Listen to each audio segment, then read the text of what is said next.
आजचा दिवस राष्ट्रवादी अजित पवार गटासाठी खास आहे. पण या यशासाठी अखेरपर्यंत धडपडणारे, मेहनत घेणारे अजित पवार मात्र आज या क्षणी सोबत नाही आहेत. ज्या पंचायत समितीच्या निवडणुकांसाठी ते जोमाने काम करत होते, त्याच निवडणुका आणि जिल्हा परिषदेच्या निकालात राष्ट्रवादीनं जोरदार मुसंडी मारल्याचं चित्र स्पष्टपणे दिसतंय. मात्र निकाल लागल्यानंतरही कार्यकर्त्यांमध्ये कुठलाही जल्लोष नाही, ना फटाके, ना गुलाल. शांतपणे बाहेर पडणारे कार्यकर्ते, डोळ्यात पाणी आणि चेहऱ्यावर भाऊक शांतता. अजित पवारांच्या आठवणीनं गहिवरलेलं मन, या सगळ्या गोष्टी खूप काही सांगून जातात.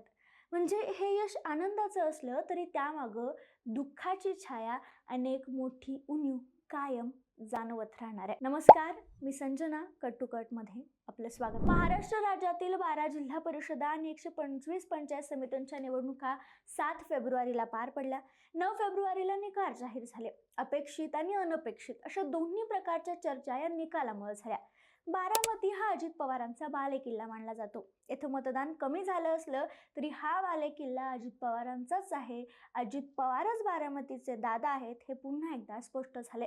पुणे जिल्ह्यातही मोठ्या संख्येनं पंचायत समितीचे सदस्य निवडून आलेत. पुन्हा सांगायचं झालं तर आतापर्यंतच्या निकालात म्हणजे हा व्हिडिओ बनवेपर्यंत राष्ट्रवादी काँग्रेस अजित पवार गटानं मोठ्या प्रमाणात जागा जिंकल्या असल्याचं स्पष्ट दिसतंय.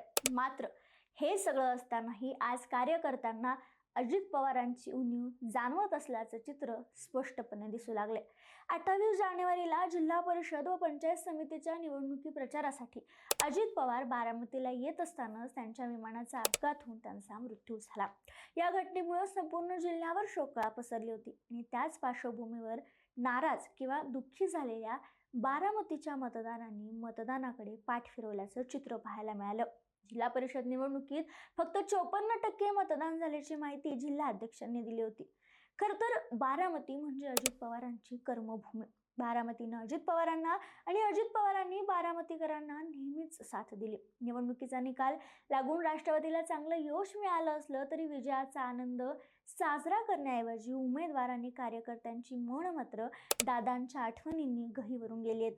मतदान केंद्रातून बाहेर पडताना ना घोषणा होता ना फटाके होते, फक्त डोळ्यात अश्रू, हातात हात आणि मनात एक पोकळी. जिल्हा परिषद गुणवडी गटातून राष्ट्रवादी काँग्रेस पार्टीच्या सौ शुभांगी कचेर शिंदे तर शिरसुफळ गणातून राष्ट्रवादी काँग्रेस पार्टी व भाजप पुरस्कृत अनिकेत प्रभाकर गावडे हे विजयी झालेत. हा सगळा निकाल हा व्हिडिओ बनवेपर्यंत लक्षात घ्या. पंधरे गटाचे विजयी उमेदवार मंकेश जगताप तर जिल्हा परिषद सुपा गटातून राष्ट्रवादी काँग्रेस पार्टीच्या सौ पल्लवी प्रमोद खेत्रे, पंचायत समिती सुपा गणातून राष्ट्रवादी काँग्रेस व भाजप पुरस्कृत सौ उज्ज्वला पोपट खैर, कारहाटी गणातून राष्ट्रवादी काँग्रेस पार्टीच्या सौ श्यामल सुनील साबळे तर गुणवडी गणातून सौ शुभांगी सुनील अगवणे यांनी विजय मिळवला. ही नावं वाढत जातील.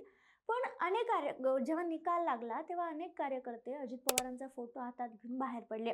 हा विजय आमचा नसून दादांचा आहे अशी भावना देखील श्यामल वाबळे यांच्यासह अनेक विजयी उमेदवारांच्या शब्दातून व्यक्त होत होती.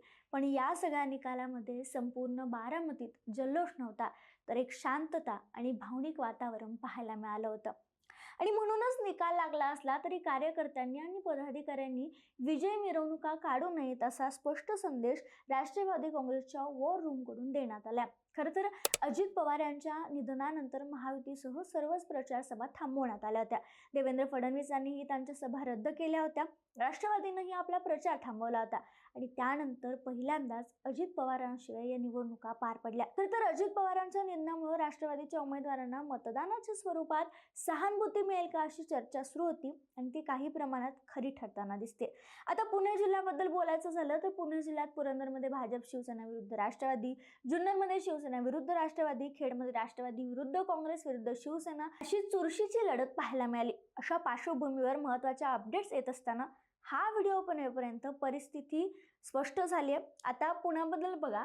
पुण्याचे पालकमंत्री म्हणजे अजित पवार यांनी महापालिका निवडणुकीत शरद पवार गटासोबत निवडणूक लढवली.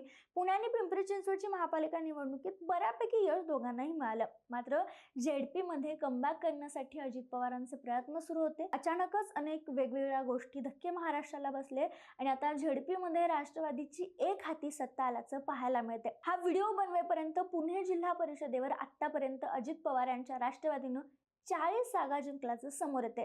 पुणे जिल्हा परिषद निवडणुकीत अजित पवारांच्या राष्ट्रवादीने एक हाती सत्ता स्थापन केली असून आतापर्यंत 73 पैकी 55 जागांचे निकाल लागलेत आणि यामध्ये राष्ट्रवादीनं 40 जागा जिंकल्यात, भाजप 7, शिवसेनाच्या शरद पवार गटाला 1 आणि ठाकरे गटाला 3 जागा मिळाल्या असून अजून बाकीच्या 18 जागांचे निकाल येणं बाकी आहे.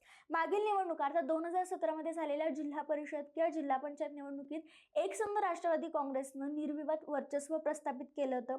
त्यात 75 गटांपैकी 44 गट पक्षानं एखादी सत्ता मिळवली होती. त्याखालोखाल शिवसेना 13, भाजप आणि काँग्रेसला प्रत्येकी 7 जागा मिळाल्या होत्या, तर अपक्ष आणि इतर पक्षांना मिळून 4 जागांवर यश मिळालं होतं. आणि हा निकालाकडे पाहता मागील वेळीची आकडेवारी यंदाही कायम राहू शकते किंवा वाढण्याची चिन्ह आहेत. म्हणजेच आता राष्ट्रवादीचे उमेदवार 40च्या पुढे गेले किंवा किमान 40 झाले तर पुणे जिल्हा परिषदेवर राष्ट्रवादीने एखादी सत्ता मिळवल्याचं स्पष्ट होणार आहे. खरं तर राष्ट्रवादीच्या कार्यकर्त्यांमध्ये आनंद आहे, मात्र भावनिक कुठंतरी भावनिक गोष्टी देखील पाहायला मिळत आहेत. कार्यकर्ते शांत आहेत, जल्लोष नाही, गुलाल नाही, फटाके नाहीत. याचं कारण म्हणजे अजितदादांची जाणवणारी उणीव.